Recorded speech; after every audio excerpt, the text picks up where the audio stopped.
During the wedding of a successful black businessman, his 8-year-old son interrupts the ceremony and exposes the shocking truth about the white bride. The secrets that surface in front of the guests turn everything upside down. Subscribe to the channel and tell us in the comments where you're watching from. Daniel Carter stood in front of the massive, floor-to-ceiling windows of his penthouse apartment, the city skyline glittering behind him. The evening light poured in, painting the room in warm golden hues, but Daniel barely noticed. His mind was preoccupied. Behind him, his 8-year-old son, Isaiah, sat cross-legged on the pristine white couch, a tablet in his hands and headphones around his neck. Daniel smiled faintly, watching him. Isaiah had always been a bright kid, curious, observant, and sharp beyond his years. But there was something fragile about him, a quiet vulnerability that Daniel both cherished and worried about. After all, Isaiah had already been through so much. Losing his mother at the age of 3 had left a mark, one that Daniel had spent the last 5 years trying to soothe. He had done his best to create a safe, loving environment, one where Isaiah would feel secure and valued. Still, Daniel couldn't shake the feeling that something was missing, and that was why, after much thought, he had decided it was time to move forward. He turned away from the window and cleared his throat. "Hey, buddy," he said. Isaiah looked up, pulling one side of his headphones off his ear. "Yeah, Dad?" Daniel walked over and sat down beside him. "I need to talk to you about something important." Isaiah tilted his head, his dark eyes sharp with curiosity. "What's up?" Daniel took a deep breath. "You know how much I love you, right?" Isaiah's forehead crinkled. "Of course. And you know I've always tried to make sure you're happy." Isaiah nodded but stayed silent, sensing something bigger was coming. "Well," Daniel continued, "I've been seeing someone. Her name is Catherine, and I asked her to marry me." Isaiah's eyes widened. He sat up straighter, clutching the tablet in his lap. "Marry you?" "Yes. I wanted to tell you first because you're the most important person in my life." There was a long silence. Isaiah's expression was unreadable, and Daniel suddenly felt nervous. Maybe he should have prepared him better, eased into the conversation more gradually. "Is she nice?" Isaiah finally asked. Daniel smiled. "She's wonderful, smart, kind, and beautiful. I really think you'll like her." Isaiah bit his lip, clearly deep in thought. "But what about Mom?" Daniel's chest tightened. "Your mom will always be a part of us, buddy. No one could ever replace her. But Catherine isn't trying to do that. She just wants to be here for us, to make our family whole again." Isaiah didn't answer right away. Instead, he stared down at his tablet, his fingers tapping nervously along the edge. "When do I meet her?" Daniel felt a wave of relief. "Soon. I was hoping we could all have dinner together this weekend." Isaiah nodded slowly. "Okay." But even as he said it, Daniel could see the hesitation in his son's eyes. The first meeting with Catherine went smoothly, or so it seemed. She arrived in a designer dress, her blonde hair shining under the soft lighting of the restaurant. Her smile was dazzling, and her voice was warm and confident. She made a point of complimenting Isaiah on his intelligence, asking him questions about his favorite subjects and hobbies. Isaiah answered politely, but something felt off to him. Catherine's smile didn't quite reach her eyes, and the way she tilted her head as she listened made him feel like he was being studied rather than heard. He couldn't explain it, but the feeling lingered even after the evening ended. On the car ride home, Daniel was beaming. "See? I told you she was great." Isaiah forced a smile. "Yeah, she's nice." But deep down, he wasn't so sure. Over the next few weeks, Catherine became a more frequent presence in their lives. She brought Isaiah gifts, books, puzzles, and video games, and complimented Daniel on what a wonderful father he was. She always seemed to say the right thing, but Isaiah noticed the small moments when her mask seemed to slip, like the time she scolded him for leaving his shoes in the hallway, even though he'd always done it and his dad had never minded. Or the way she looked at him when he asked to sit next to Daniel at dinner as if he were being possessive. And then there were the comments. Subtle at first, but enough to make him uneasy. "You know, you're lucky to have a father like Daniel," she said one evening. "Not every child gets such opportunities." Isaiah frowned. "What do you mean?" Catherine's smile tightened. "Just that you should always be grateful. Some kids don't get second chances." Isaiah didn't know what she meant by that, but the tone made his stomach twist. Despite his unease, the wedding preparations moved forward. Catherine threw herself into planning, organizing fittings, tastings, and rehearsals. Daniel seemed happier than Isaiah had seen him in years, and Isaiah didn't want to ruin it. He tried to ignore his doubts and convince himself he was overreacting. But everything changed one afternoon when he overheard Catherine on the phone. He had been walking past her room when he heard her voice, sharp and low. "Of course, I'll have access to his accounts once we're married. It's all lined up. I just have to keep the kid out of the way until then." Isaiah froze. "Don't worry about him," she continued. "He's just a spoiled brat. Once I get what I want, he won't be a problem anymore." Isaiah's heart pounded. He backed away from the door, his mind racing. He had to tell his dad. But would he even believe him? Catherine was so careful about the image she showed to everyone else. And that was when Isaiah decided he needed proof. That night, lying in bed, he thought about what he had heard. He couldn't let this happen. He couldn't let Catherine hurt his dad or take away everything they had built. He picked up his tablet and opened the voice recorder. Tomorrow, he would start gathering evidence. No matter what it took, he would stop her. And with that, Isaiah fell asleep, unaware of just how dangerous the road ahead would be. Isaiah sat at the kitchen counter, his legs swinging nervously beneath the high stool as he picked at his breakfast. The soft hum of the refrigerator and the faint clinking of utensils were the only sounds filling the bright, spacious room. His father was out on business, and Catherine had taken over the house like she already owned it. She moved through the kitchen with practiced elegance, pouring coffee into a delicate porcelain cup as if she'd lived there for years.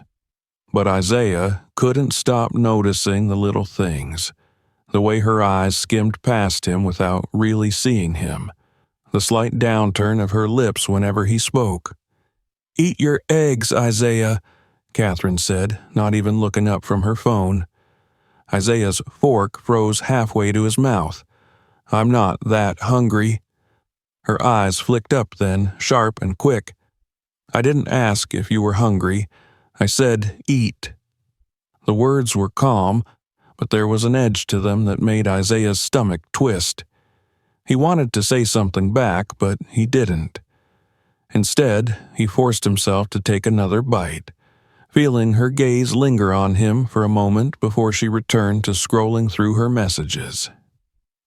Later that day, Catherine's tone softened again, her voice like honey as she sat beside Daniel in the living room. Isaiah watched from the stairs, unnoticed as she laughed at one of his father's jokes, and leaned in just a little too close.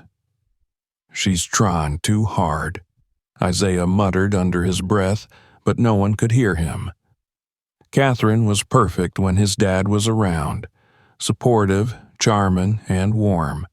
She even brought Isaiah little gifts, like the puzzle book sitting unopened on his desk upstairs.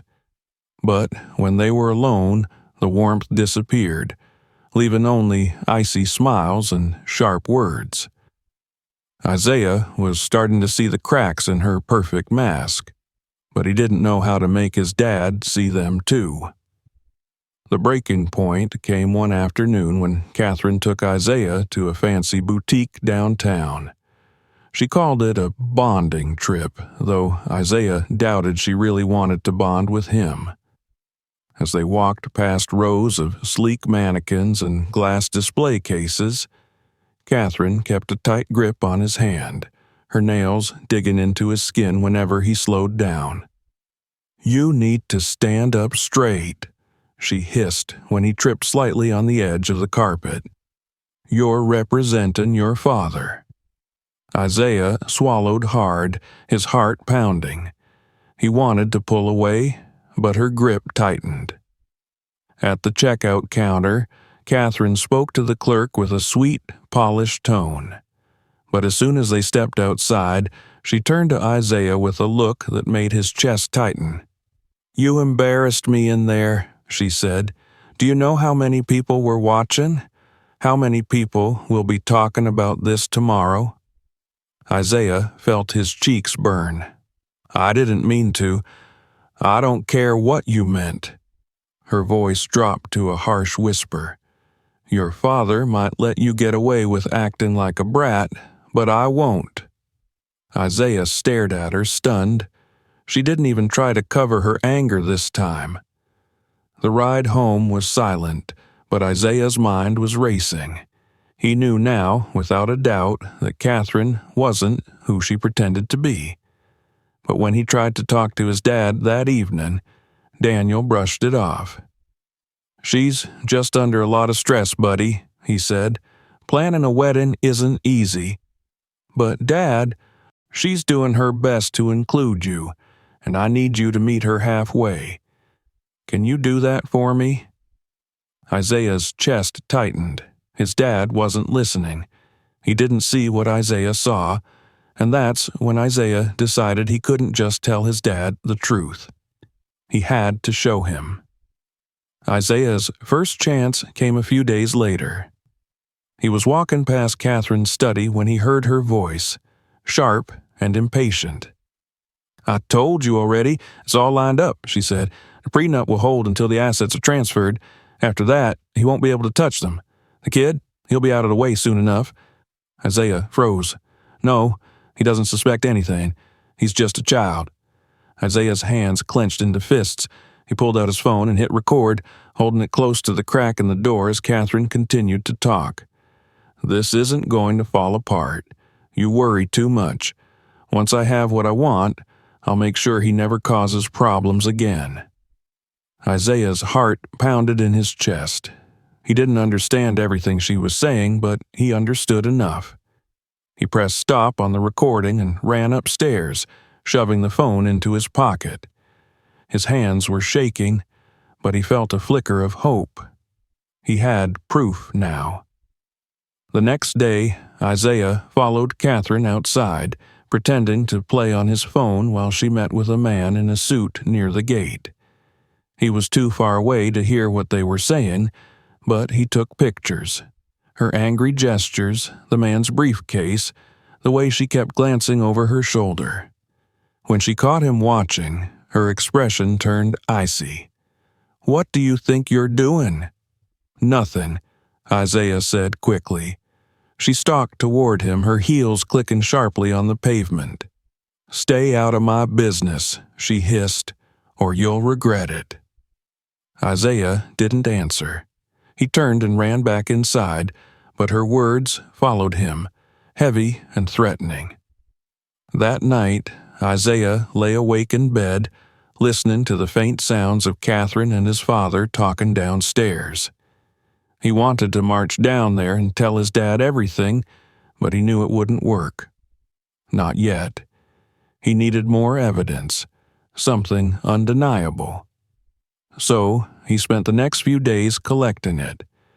He recorded more conversations, took more pictures, and even went through Catherine's desk while she was out, snapping photos of documents with words he didn't fully understand, but knew were important. and with every new piece of evidence, his fear grew. Catherine wasn't just mean. She was dangerous. One evening, while Daniel was working late, Catherine caught Isaiah going through her papers. "What do you think you're doing?" Her voice was sharp and low, her eyes flashing with fury. Isaiah froze. I was just looking for my notebook," he lied. She stepped closer, her heels echoing in the empty room. "You listen to me, you little brat," she hissed. "I don't care what you think you know. You will not ruin this for me." Isaiah backed away, his heart pounding. "I'll tell my dad." Her lips curled into a cruel smile. "Go ahead. He'll never believe you." Isaiah stared at her, fear and determination swirling inside him. She might be right, but that didn't mean he was going to stop, because now, more than ever, he knew he had to protect his dad. Isaiah couldn't shake the feeling of dread that had settled in his chest. Catherine's words replayed in his head over and over again. Threats laced with venom, warnings disguised as casual remarks. Every time he thought about confronting her or telling his dad, the memory of her icy smile stopped him. She was too good at pretending, too good at twisting the truth. But Isaiah wasn't giving up. Not yet. He had already started gathering evidence, and now he was more determined than ever to see it through. He just needed to be careful. The days following Catherine's outburst were tense.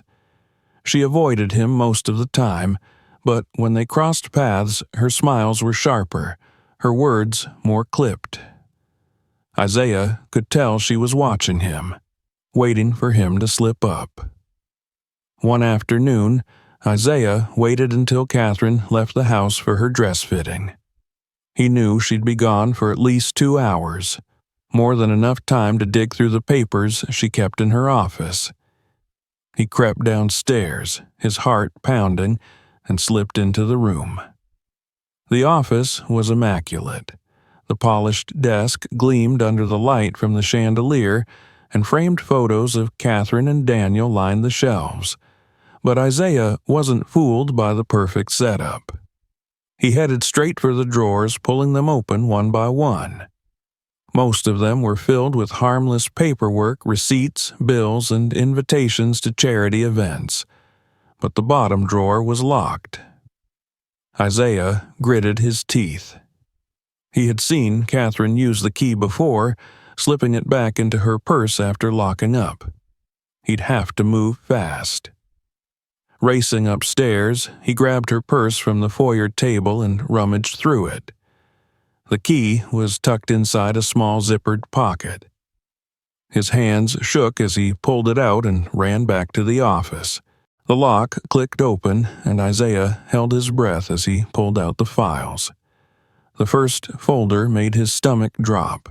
It was a draft of a legal agreement, one that transferred ownership of several properties and accounts to Catherine in the event of Daniel's incapacitation. Isaiah didn't understand all the legal jargon, but he recognized enough to know it was bad. The second folder was worse. It contained private emails between Catherine and her lawyer, detailing plans to isolate Daniel from Isaiah and push the boy into a boarding school for troubled youth. Isaiah's hands shook as he took pictures of everything. He couldn't believe how far Catherine was willing to go to get what she wanted. Suddenly, he heard the front door open. Panic surged through him. Catherine wasn't supposed to be back yet. He shoved the folders back into the drawer, locked it, and sprinted upstairs, barely managing to toss the key back into her purse before she entered the room. "Isaiah?" Catherine's voice called out. He froze at the top of the stairs. "Yeah? What are you doing up there?" "Homework," he lied, hoping his voice sounded steady. There was a pause. "Good," she said at last. "Keep it that way." Isaiah didn't sleep that night. He lay awake, staring at the ceiling, replaying everything he had seen. Catherine's plans weren't just cruel, they were calculated. She had thought of everything, and if Isaiah hadn't started digging, no one would have ever known. But now he had proof. He just needed to figure out the right moment to show it to his dad. The opportunity came the next morning. Daniel was in his office drinking coffee and flipping through emails when Isaiah knocked on the door. "Hey, buddy," Daniel said, smiling. "What's up?"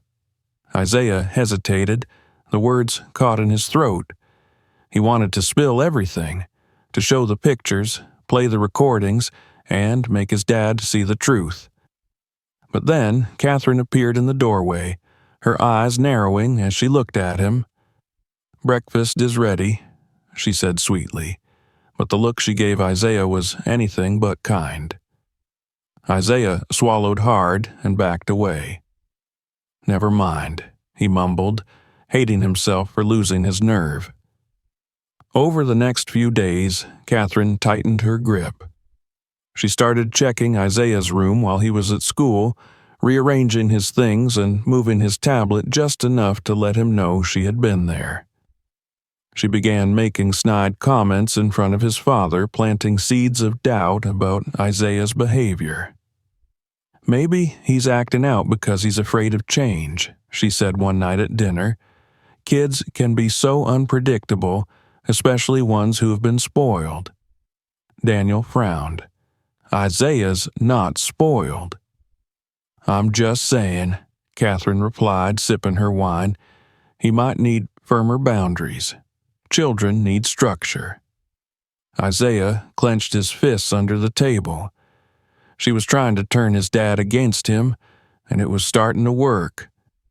The final straw came a week before the wedding. Isaiah overheard Catherine on another phone call, this time with a man whose voice Isaiah didn't recognize. "I told you, he'll sign the papers right after the ceremony," she said, "and once that's done, I'll take care of the kid. Don't worry, he'll be out of the picture soon." Isaiah couldn't breathe. She wasn't just planning to take his dad's money, she was planning to take him away too. That night, Isaiah recorded everything. He played back the phone call he had captured, the emails he had photographed, and the legal documents he had saved. He compiled it all into a single folder and saved it to multiple devices. Then he wrote a note to himself in case something went wrong. "Show Dad everything. Don't let her win." The next morning, Catherine cornered him in the hallway. "You've been snooping," she said, her voice dangerously low. Isaiah's heart pounded. "I don't know what you're talking about." She leaned in closer. "You think you're clever, don't you? But you're just a scared little boy, and no one's going to believe you. Not your dad, not the police. So do yourself a favor and stay out of my way." Isaiah refused to back down this time. "You're wrong," he said, his voice shaken but firm. "You don't get to win." Catherine's eyes flashed with anger. "We'll see about that." As she walked away, Isaiah felt his fear morph into determination. He was done hiding. The wedding was only days away, and he was ready to stop it, no matter what it took. The day before the wedding arrived faster than Isaiah had anticipated. The Carter mansion buzzed with activity as florists, decorators, and caterers filled the halls, transforming the grand estate into a spectacle fit for royalty. Isaiah stood at the top of the staircase, watching the chaos unfold below. Catherine flitted through the crowd like a queen overseeing her subjects. She directed the workers with sharp efficiency, her voice crisp and authoritative. To anyone else, she might have looked like the picture of elegance, but Isaiah saw past the polished exterior. He saw the way her eyes darted toward him every few minutes, sharp and calculating. She hadn't confronted him again since their tense exchange in the hallway, but Isaiah knew she hadn't let it go. She was waiting, watching, ready to pounce the moment he slipped up. But Isaiah wasn't planning to slip up. He had spent the last few nights fine-tuning his plan, going over every detail to make sure nothing went wrong. He had backups of the recordings, extra copies of the photos, and even printed versions of the emails in case anything happened to his devices. The problem was timing. He needed the right moment, when the most people were watching and Catherine wouldn't be able to lie her way out of it. That meant waiting until the ceremony just before the papers were signed. It was risky, but Isaiah didn't see another way. That afternoon, while Catherine was out at her final dress fit-in, Isaiah snuck into her office one last time. He had already collected most of the evidence he needed, but something kept pulling him back. He felt like there was more to find, something that would make his case undeniable. He moved quickly, rifling through the drawers and shelves, but most of what he found he had already seen. Just as he was about to give up, he noticed a slim envelope tucked behind a stack of books on the bottom shelf. His heart raced as he pulled it out and unfolded the contents. The first page was a letter from Catherine's lawyer, confirming her plans to transfer assets into her name immediately after the wedding. The second page was worse. It was a psychological evaluation, marked with the name Isaiah Carter. Isaiah's stomach dropped as he read the words. Early signs of behavioral instability. Recommended placement in structured boarding environment. His hands trembled. Catherine wasn't just trying to take his father's money. She was trying to make it look like Isaiah was mentally unstable so she could get rid of him entirely. The sound of the front door opening snapped him out of his daze. Catherine was back. Isaiah shoved the papers into his backpack and sprinted out of the office, barely making it to his room before her heels clicked against the marble floors below. He locked the door behind him, his chest heaving as he tried to calm down. He had what he needed now, more than enough to prove what Catherine was planning. But the weight of it all pressed down on him, making it hard to breathe. He thought about his dad, about how happy he looked whenever Catherine was around. How was he supposed to destroy that happiness? How was he supposed to convince his dad to believe him over her? Isaiah closed his eyes and tried to steady himself, because he didn't have a choice. That evening, Catherine made her move. Isaiah had just come downstairs for dinner when he saw her sitting on the couch with his dad, her hand resting on Daniel's knee as she spoke in hushed tones. Daniel's expression darkened as Catherine finished talking, and he turned to look at Isaiah. "Come here, son." Isaiah hesitated. "Now," Daniel said, his voice firm. Isaiah walked slowly into the room, his heart pounding. "Catherine told me you've been acting out," Daniel said, "going through her things, sneaking around the house. Is that true?" "No," Isaiah blurted out. "I wasn't sneaking around. I was trying to." "Isaiah," Daniel's voice cut through his words. "Enough." Isaiah froze. "I don't know what's gotten into you lately, but this behavior stops now," Daniel continued.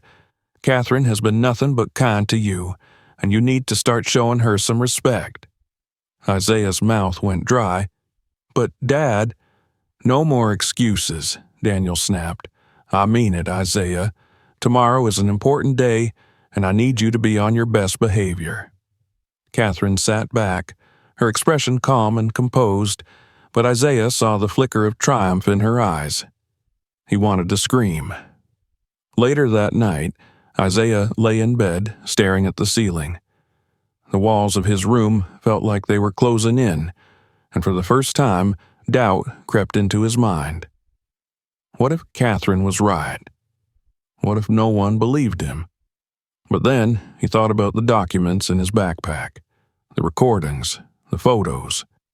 He wasn't imagining things. He knew the truth. He just had to make sure everyone else saw it too. The next morning, the mansion was alive with last-minute preparations.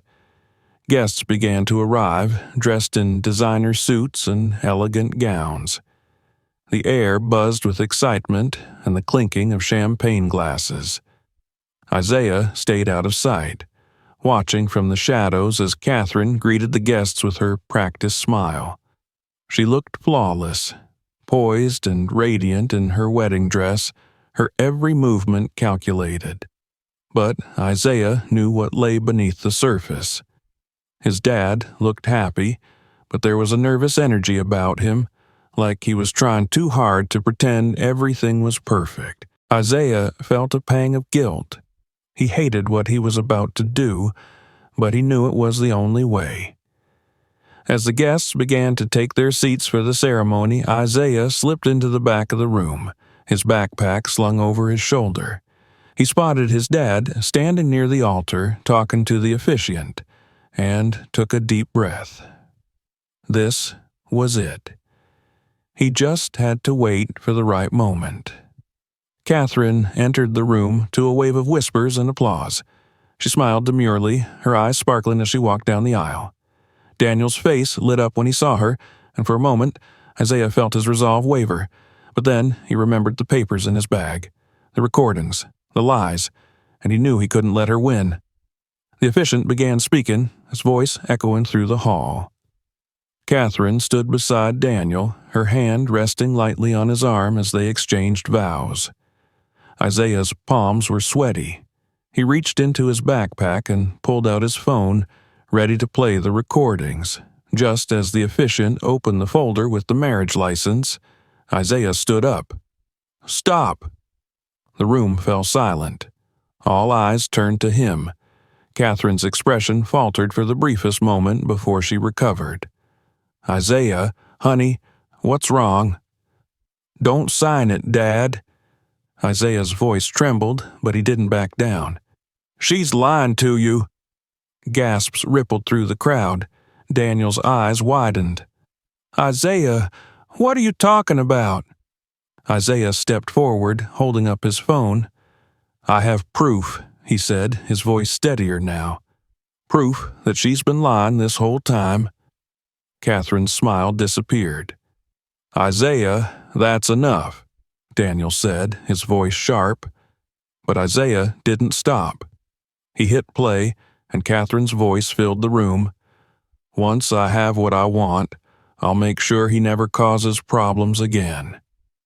The room erupted in whispers. Catherine's mask finally cracked. Her eyes narrowed, and for the first time Isaiah saw the real her, the cold, ruthless woman she had been hiding all along. And in that moment, everything began to unravel. The room stood frozen in stunned silence.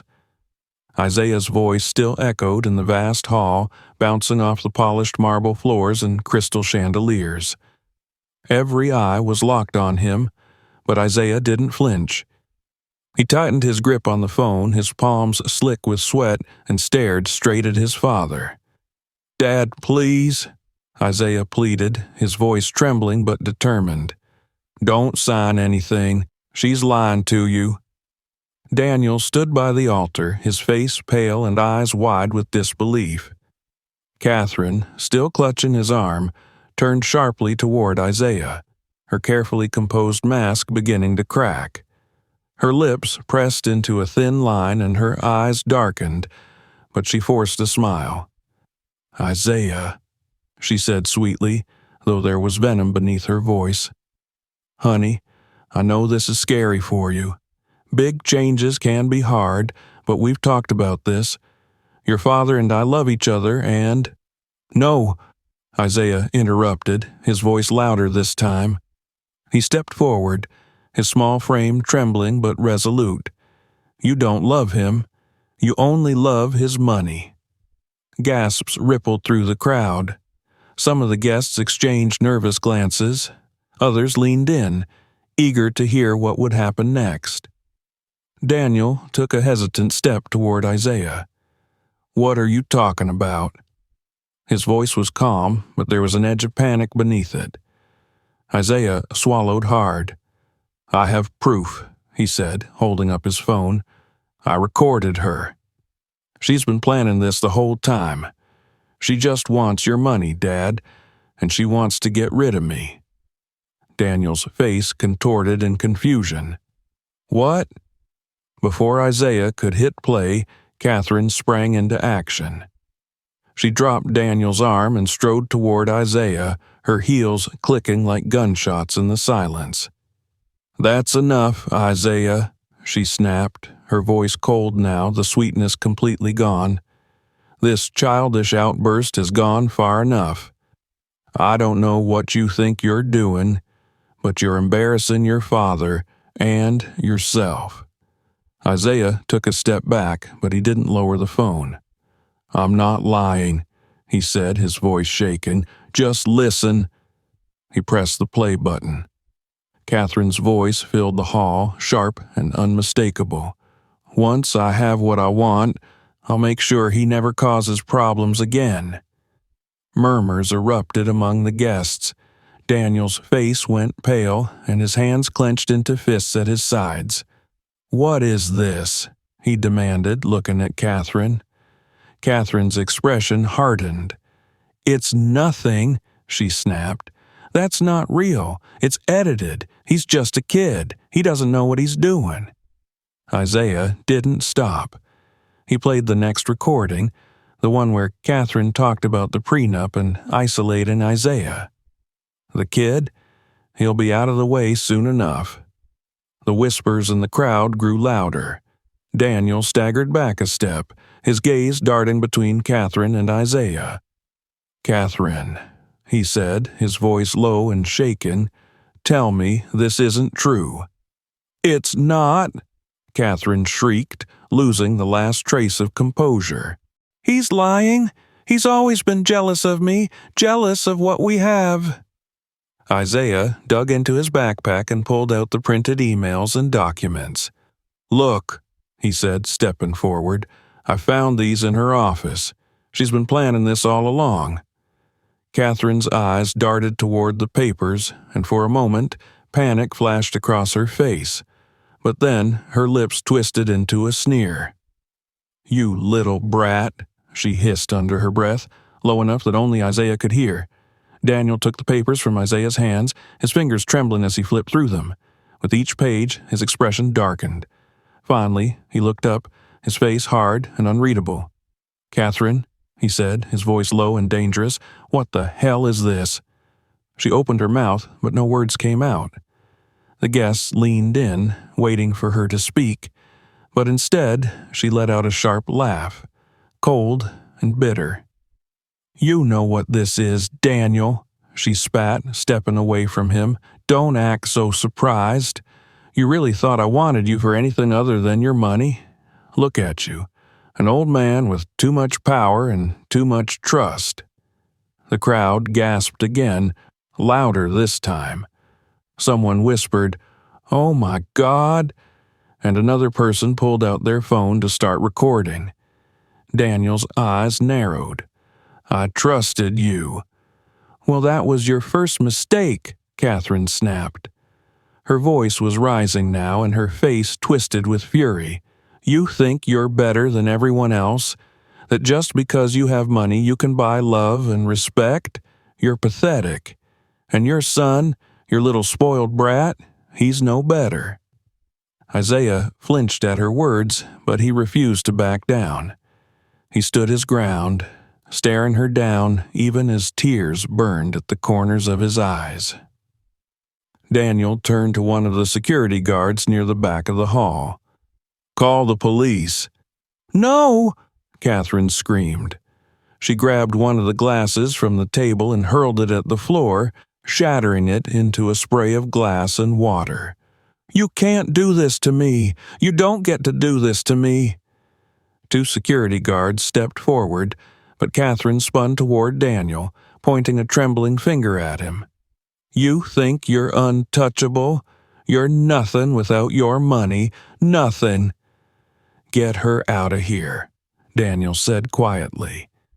The guards moved in, and Catherine tried to push past them, but they caught her arms and pulled her back.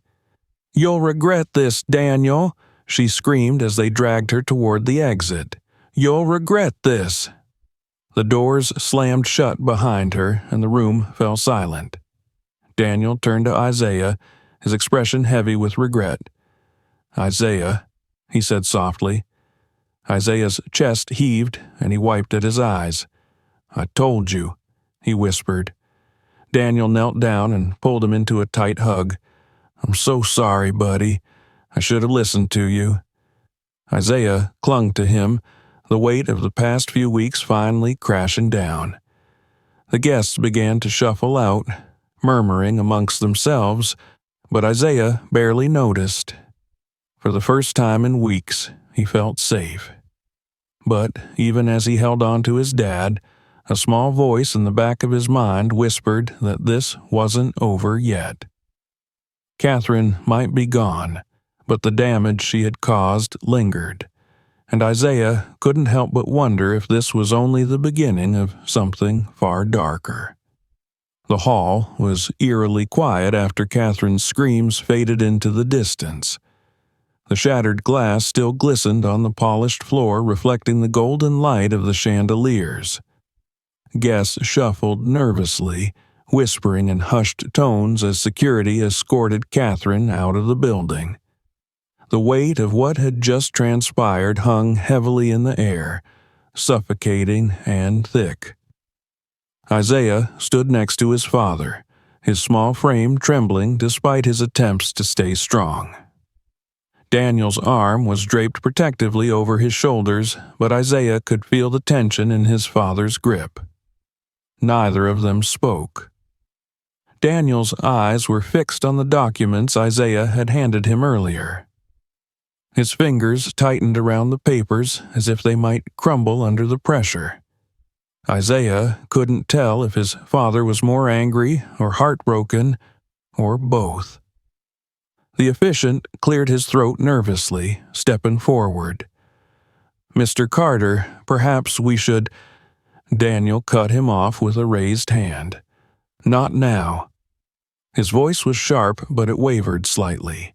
He turned to one of the security guards lingering nearby. "Make sure she doesn't come back in here.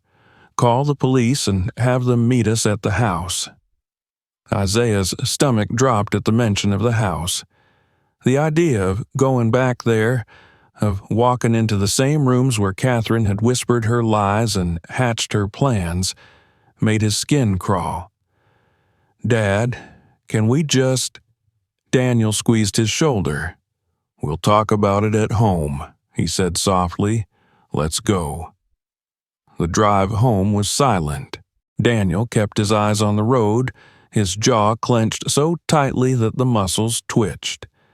Isaiah sat in the back seat, clutching his backpack with the evidence as though Catherine might reach out of the shadows and snatch it away. He kept replaying the scene in his head. Catherine's mask slipping, her voice twisting with anger, her threats echoing even after the doors had slammed shut. For weeks, Isaiah had imagined this moment, picturing himself feeling triumphant once the truth came out. But now that it had happened, all he felt was exhausted. When they pulled into the driveway, the mansion loomed dark and silent, the towering windows like empty eyes staring down at them. Daniel hesitated before getting out of the car, then turned to Isaiah. "Stay close to me," he said quietly, "and if anything seems off, I want you to tell me right away." Isaiah nodded, clutching his backpack even tighter.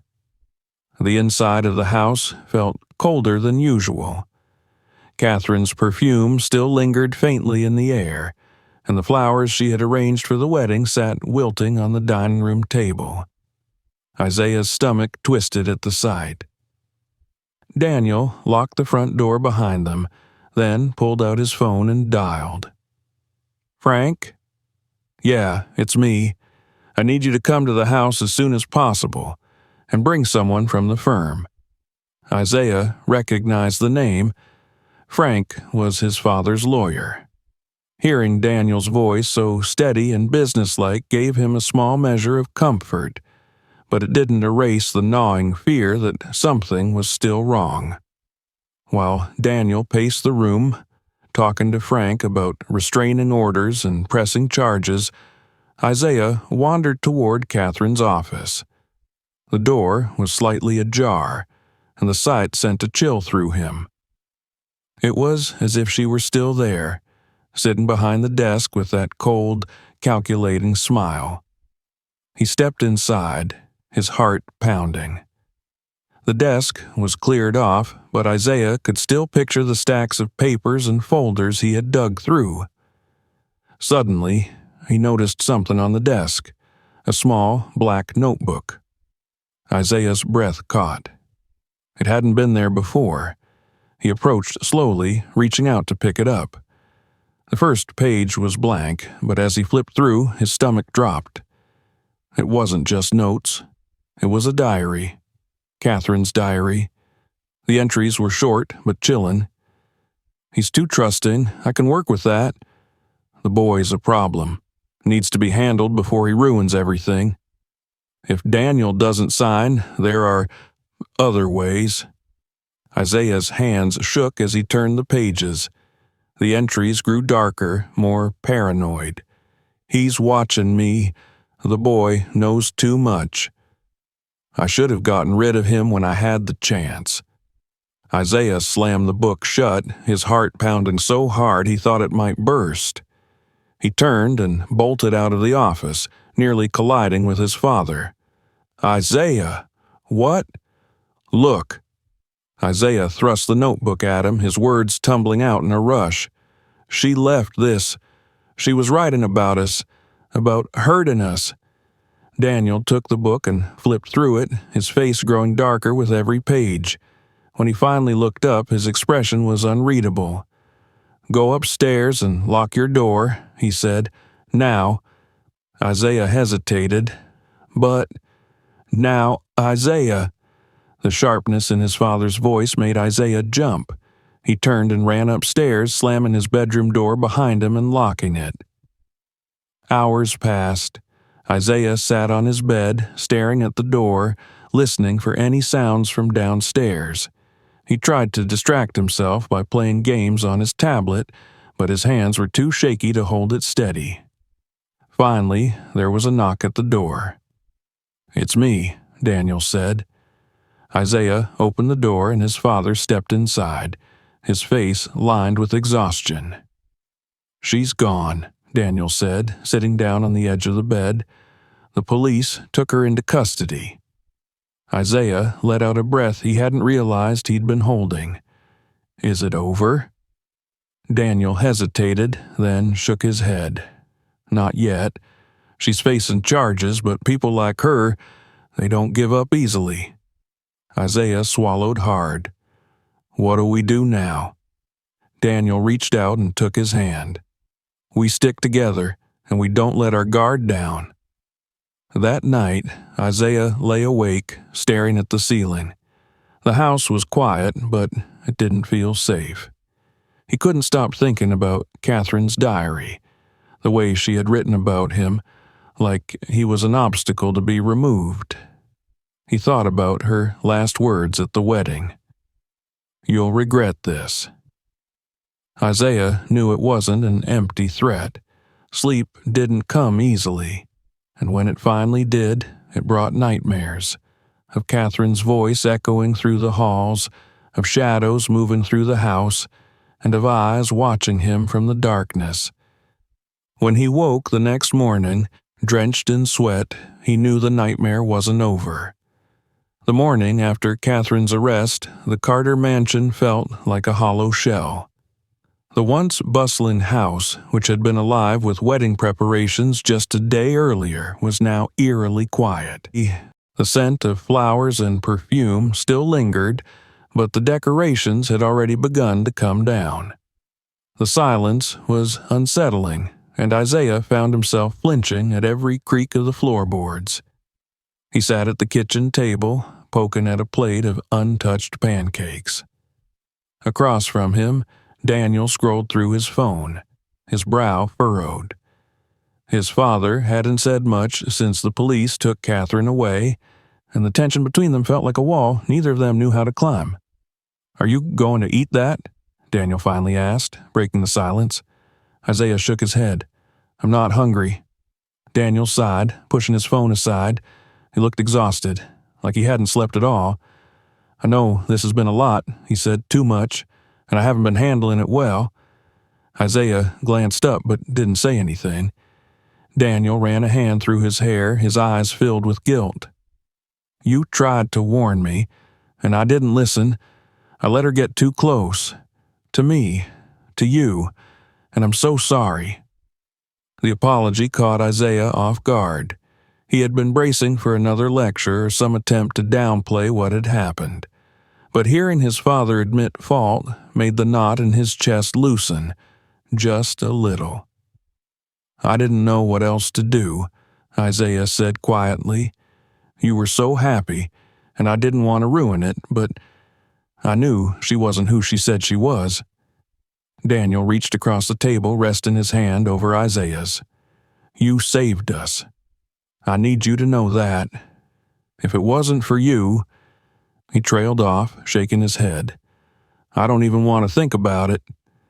Isaiah swallowed hard, fighting the lump rising in his throat. "She's gone, right?" Daniel hesitated. "She's in custody," he said carefully.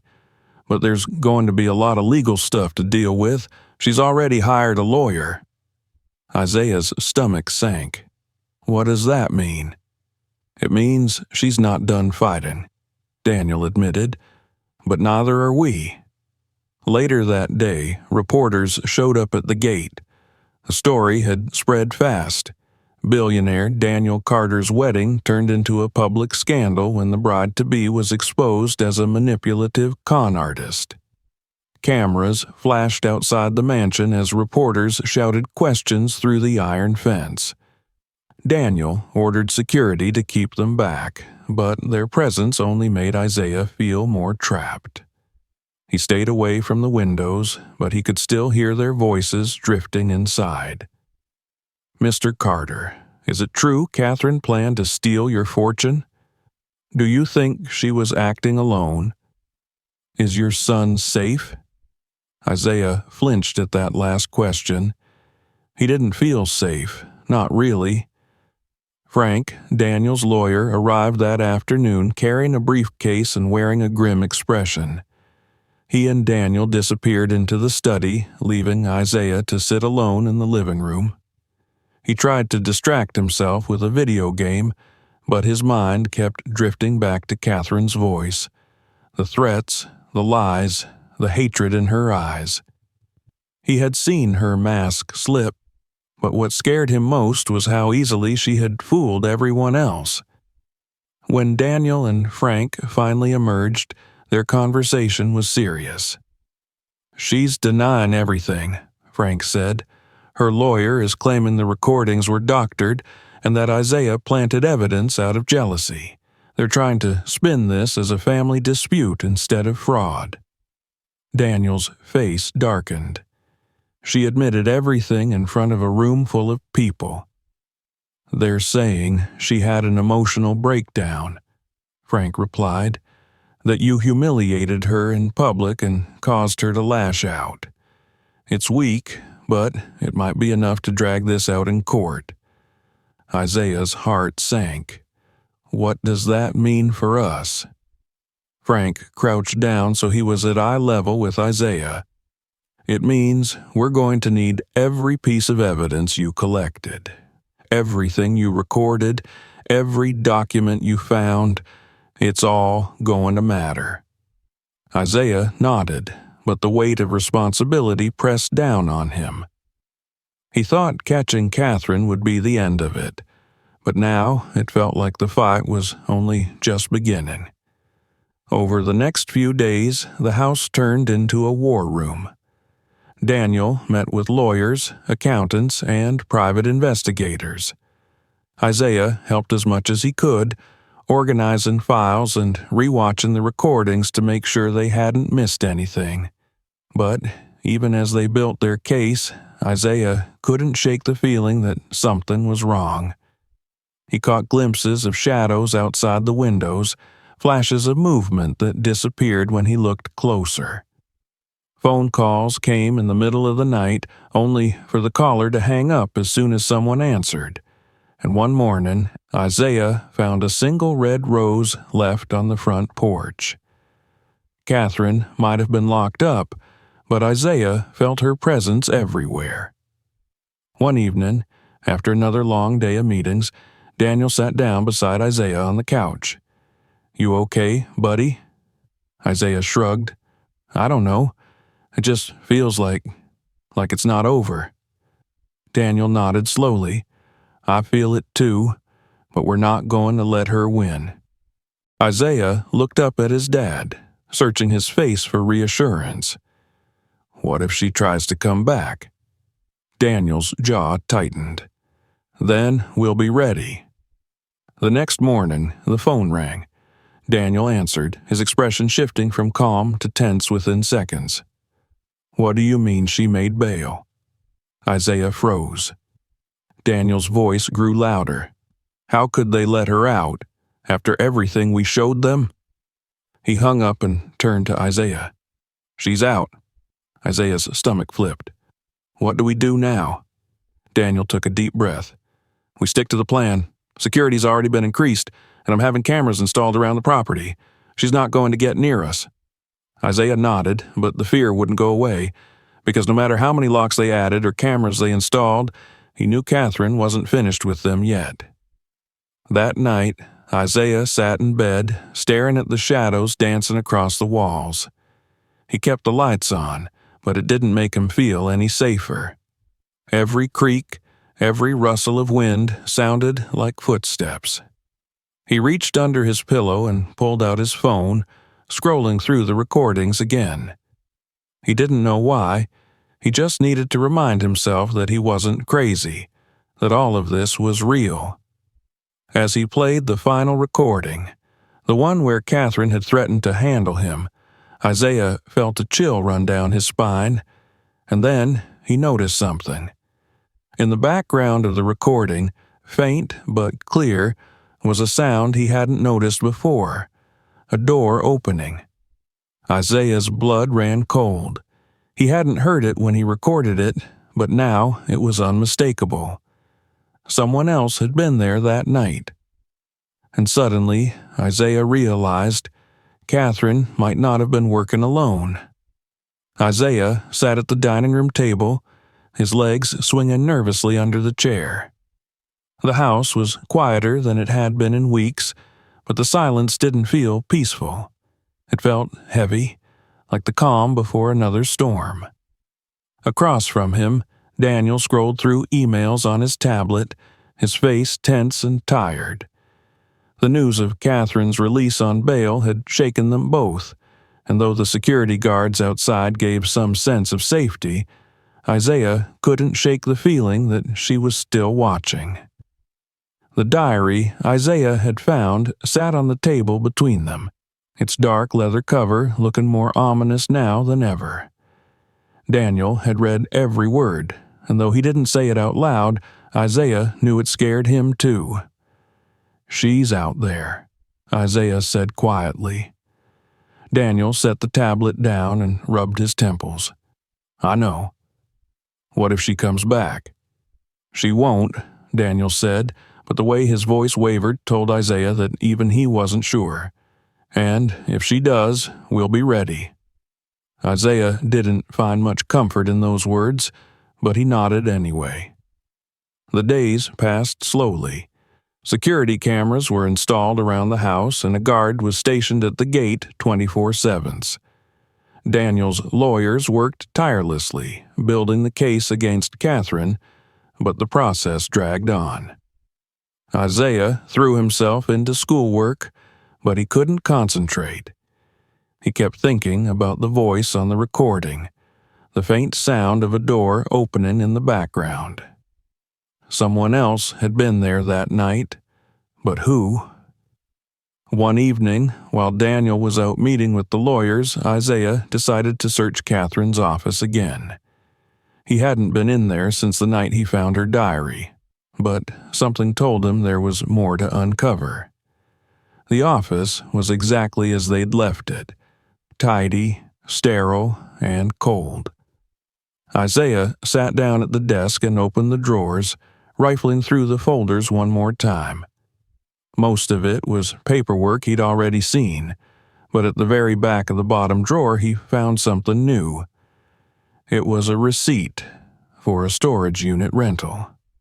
Isaiah's stomach flipped. He knew this could be important, but he also knew it was risky. If Catherine had kept anything there, it might be dangerous. Still, he had to tell his dad. Daniel didn't get home until late, but when Isaiah showed him the receipt, the exhaustion in his eyes turned to focus. "We're going there first thing tomorrow," Daniel said. The next morning, they drove across town to the storage facility. It was small and unassuming, hidden between a row of warehouses. A bored-looking clerk handed them the key after Daniel showed his ID, and together they made their way down the narrow corridor to Unit 117. Daniel hesitated before unlocking the door, glancing down at Isaiah. "Stay behind me," he said. Isaiah nodded, his heart pounding. When the door creaked open, they were met with the stale smell of dust and cardboard. The unit was filled with boxes, neatly stacked and labeled, but what caught Isaiah's eye was the large safe in the corner. Daniel knelt down and inspected the lock. "It's fingerprint activated," he said grimly. Isaiah's stomach sank. "What do we do now?" Before Daniel could answer, his phone buzzed. He checked the screen and frowned. "The lawyers need me to come in," he said. "They've got new evidence from Catherine's financial records." Isaiah felt a pang of disappointment. What about the safe? "We'll figure it out," Daniel said. "For now, let's take what we can carry." They loaded the boxes into the car, but Isaiah couldn't stop staring at the safe as they left.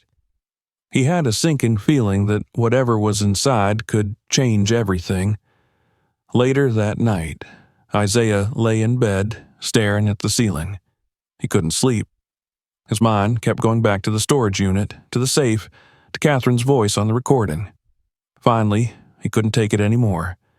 He grabbed his backpack and slipped out of his room. The house was quiet, but he could hear the faint murmur of the security guards talking outside. He crept down the stairs, grabbed Daniel's keys from the hook, and slipped out the back door. The storage unit looked even darker and more imposing at night, but Isaiah didn't let himself hesitate. He used the key to get inside and stood staring at the safe. What was he supposed to do now? His fingers brushed against the smooth surface of the lock, and to his surprise the scanner beeped. The door popped open. Isaiah's heart stopped. He stepped back as the door swung wide, revealing stacks of cash, passports, and folders. But what caught his attention was a small black box resting on the top shelf. He reached for it, his fingers trembling. Inside, he found photographs, pictures of him and his dad. Some were taken at the mansion, others at the park, and a few even showed them through the windows of their house. Isaiah's blood ran cold. Catherine had been watching them for months, maybe even longer. Suddenly, a noise from the hallway made him freeze. Footsteps. He turned, but it was too late. "Hello, Isaiah," Catherine's voice said from the shadows. Isaiah's breath caught in his throat. She stepped closer, her face half hidden in the dim light. Gone was the polished, elegant woman from the wedding. Her hair was disheveled, her makeup smudged, but her eyes burned with the same hatred he remembered. "I told you this wasn't over," she hissed. Isaiah clutched the box to his chest. "My dad's coming," he said, trying to keep his voice steady. Catherine laughed, a sharp, bitter sound. "No, he's not. He's too busy cleaning up the mess you made." She took another step closer, and Isaiah backed away. "Why are you doing this?" he demanded. "Because I deserve better," Catherine snapped. "Your father doesn't deserve all that money, and you don't deserve the life you have. You're nothing but a spoiled little brat standing in my way." Isaiah's heart pounded, but before he could move, Catherine lunged. He dodged, grabbing one of the boxes and hurling it at her. It bought him a few seconds, just enough time to run. Outside, headlights flooded the alley and Daniel's voice rang out. "Isaiah!" Isaiah sprinted toward the car and Daniel stepped out, his face filled with panic and fury. Catherine stumbled out of the storage unit, but this time the police were right behind her. The aftermath was a blur. Catherine was arrested again, this time for breaking bail and violating a restraining order. The evidence from the storage unit sealed her fate, and the police assured Daniel that she wouldn't be getting out again anytime soon. In the weeks that followed, things slowly began to return to normal. Daniel launched a charity foundation to help kids from underprivileged communities, naming it after Isaiah's late mother. Isaiah took pride in helping his dad, and for the first time in weeks, he felt like he could breathe again. But the nightmares lingered. Isaiah knew the scars Catherine had left wouldn't heal overnight, but he also knew he wasn't alone. His father had his back, and together they were stronger than Catherine's lies. And as Isaiah stood beside Daniel at the foundation's opening ceremony, he realized that this wasn't the end of their story. It was just the beginning. Subscribe to the channel not to miss new videos. Like and share this video with your friends. Maybe it will make them think. Watch other videos on the channel. There are many more interesting stories to come.